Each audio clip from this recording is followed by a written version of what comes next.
Hail, 118 Seth Shadow here. Let's go ahead and get straight into today's Market Watch. And we're going to be starting with the pre-sales for DivineZ 7, Moonfang Cerulean Blaze. So this set is going to be bringing to us a brand new series of ride lines, as well as a good number of reprints, making this an effective second coming of DivineZ 1 Fated Clash, where we basically got generic triggers, the over triggers, perfect guards. So basically, this is another pretty good beginner set, with some exceptions, because you're not going to be able to get everything to build a deck just out of this set. However, it's still great for picking up generics overall, especially since you'll be getting another set of reprints of the effect crits and draws. Not the fronts, though. Just keep that in mind. So, pre-sale prices on TCG Player are currently around $75 a box, and we're starting at $1,200 for a case. But again, you can always check with your locals or with other stores to compare prices. Normally, when it comes to TCG Player, they're on the higher end when it comes to these pre-sales. Divine Sister Biscotti is the first thing I want to talk about today, where the triple rare is currently at a base of $35 with 21 listings, but we had a point where this card suddenly saw a lot of $20 listings or $25 listings over the last few days, but they all got eaten up real fast. And right after that, we just saw even more of the $35 to $40 copies just sell after that. I would imagine that also has to do with Youthberg's reveals, but the very fact that all those lower end listings just got bought out so quickly basically has solidified this card in the $30 range at least. The same thing happened with Blaze Maidens Cindy, which is intended to be about Sagra support, but can also be used for Nirvana. So it's currently at a base of 2320, but we also had another situation where the card was originally selling higher in the $15 to $20 range for a while, but we got a number of listings that came back underneath 10 or even around 10 for a little while. And now that those are all gone, all the listings that are currently available are around $25 plus. So you do have to be aware of some of these things and just keep your eye on a lot of these cards, because there are times where there might be lulls like with these two, Biscotti and Cindy, where you'll be able to pick them up for a significantly lower price, at least for a little while. There was an announcement from Bushiroad for a new support card for Dragonic Overlord. And with that has sent a lot of prices going up for Overlord's overall support cards. Between Burning Horn, the End, but now we also don't even have any real need of the original Overlord outside of just playing a single copy at this point. So, Burning Horn's triple rare is now a base of 20. Overlord the Ends is also around 20. And when you take a look at some of these high rarity ones, the SP of Burning Horn is now a base of 120. The market price on this is still over 50. You have the 10th rare SP of Dragonic Overlord the End. There is a $50 listing here, but just to keep in mind, this is a Japanese copy. If you want to take a look at the history of regular sales, from the 11th to today, actually, there were only, all of these were on the 11th, they sold from $134 to almost $150. So just keep that in mind. And if you want the secret rare version, which also comes from set 5, because all these come from set 5, this is now at one listing at 722 plus. However, from what I have seen on the past few days, I think it's this one seller, and for the past few days, I feel like he's been increasing his price every like 1 or 2 days, because I clearly remember this being at around 500 like 3 to 4 days ago. So if more listings come up on the market, well, I imagine that price will come down. But right now, keep in mind that they have sold for over 300 so far. And given that the 10th anniversary one's almost 200 now, this could be going higher. Talking a little bit about the Youthberg reveal, and then just talking about some generic support that could go with it. First thing to talk about is Knight of Ivory Bow Sigwell.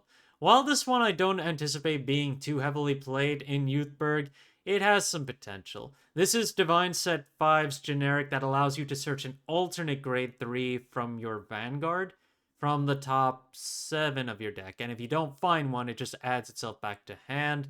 And it's a 10k to 20k shield if you depending on your opponent's G zone.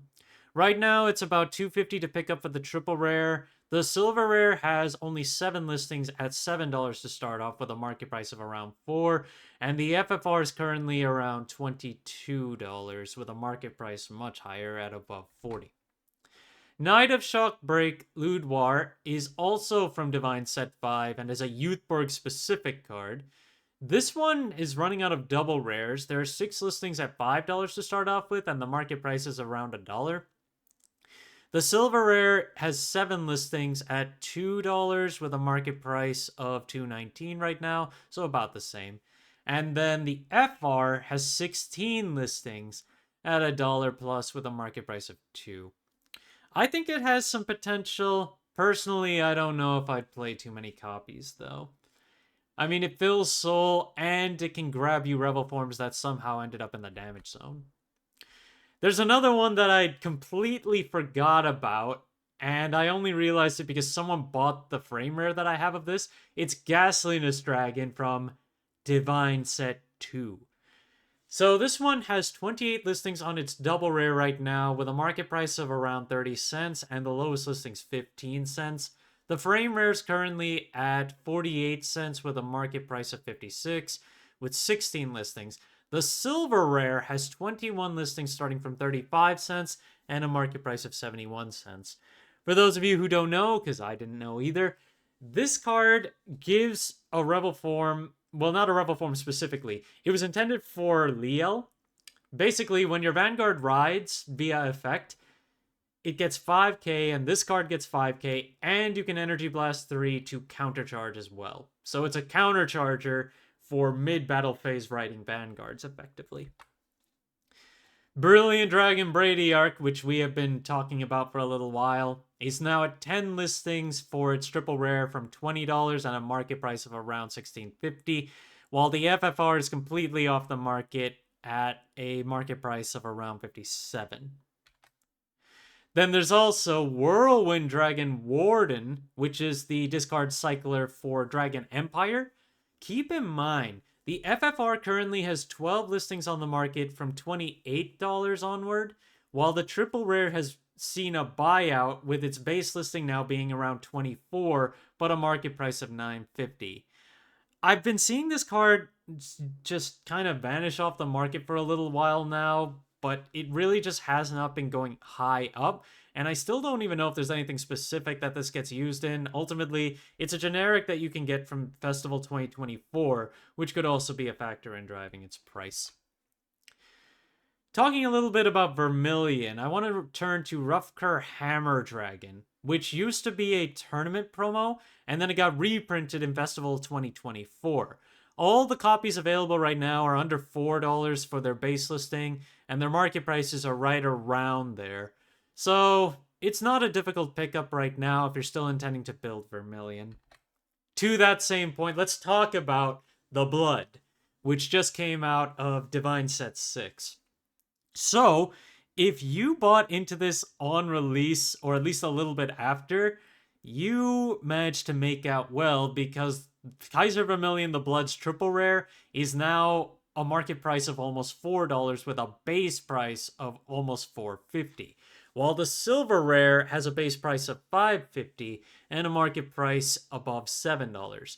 If you want the FFR of this card, it's about $47 with a market price of 61-ish. And the secret rare is at 9 listings right now with a base price of $205 and a market price about $258.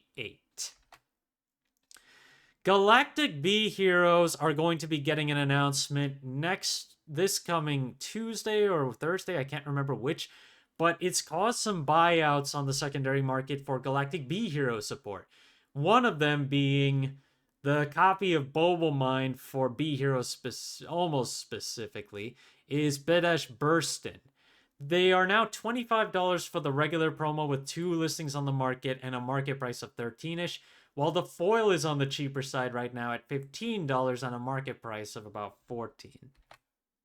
Keep in mind that if you are looking for the B-Heroes on TCG Player, remember that all the ones that came from set 6 initially are still listed under the original Galactic Hero term. So, these all got an errata to become B-Heroes because Bushiro did not want them working in premium with Cosmic Heroes. So if you do need to look at them generically, look up Hero rather than B-Hero, because you will find them all in that case. So, to that point, let's take a look at Direct Foriel, which is one of the multi-attack enablers for this deck. It's currently at 4 listings from $2, and that is the cheapest listing you're going to get. After that, it becomes over $4 and onward, and there are only 4 copies on the market right now among those 4 listings, while the market price itself is currently about 3. If you're looking for some Flam Glam support, there's Dive to Blue Licorice, which is from DivineZ 2. The double rare is under 10 listings right now. It's got 7 listings on the market from $1 onward. 4 listings on the frame rare from $2.20. 4 listings there. And the silver rare has the most amount of listings and is at 89 cents for its base, but a market price of $1.16. It's got 11 listings overall. So you do have some options among the higher rarity here, but with the lowest rarity, the double rare running short, you're probably going to want to start looking at those higher rarities. There was some more support announced for the Velanos. So looking back at Lascaria, which is the boss unit of the deck from Fated Clash, DivineZ 1, 25 listings on the market. It's still around $1 to pick up. And while we did see a number of sale increases, the market price has not really budged yet. It's been on a downtrend since around February. It's now around $1. And when it comes to available listings, they're mostly becoming $2 to $2.50 cards. You can thank the fact that Fated Clash did have a second printing run and possibly had some more boxes that kept coming. So even with buyouts on this set, unless they were the cyclers, they're not really going up too high, similar to what we saw with one of the Sylvan Beasts. Shy Vocal Nokno, the grade 1 version of Nokno that comes out of Lyrical Set 3, has 4 listings on the market starting from $6.50 and a market price of $8, while the FFR is currently available for $140 and a market price of around $72. There's only 1 listing on that one. Basagra continuing, Lord is really high up there. Probably as high, if not worse, than how Revelform Tempest used to be back in the day. $54 for the base listing and the market price of almost $48.50. 6 listings there. The FFR only has 1 listing at $2.50 right now, but a market price of about $30. And the secret rare is currently available for about $600, but that one's market price isn't even $150 yet. Yep. If you're going to be playing Basagra, you are paying a high premium for your deck. Then there's Aura Battle Princess Little Royar, which I've been talking about how Prison has been seeing so much attention these days and price increases. This card is a double rare from set 12, which has really taken the cake in terms of how high it's gotten. It's now a $17 card with 7 listings, and the market price is 18 plus. The high sale price so far is now 22-ish, and in terms of availability, we have a few copies there at about 17 plus shipping, and then they're all basically $18 after that. So this card is just really hard to get now. And that's it for today. Thank you guys for watching. If you liked the video, please like and subscribe if you haven't already, and I will see you guys later.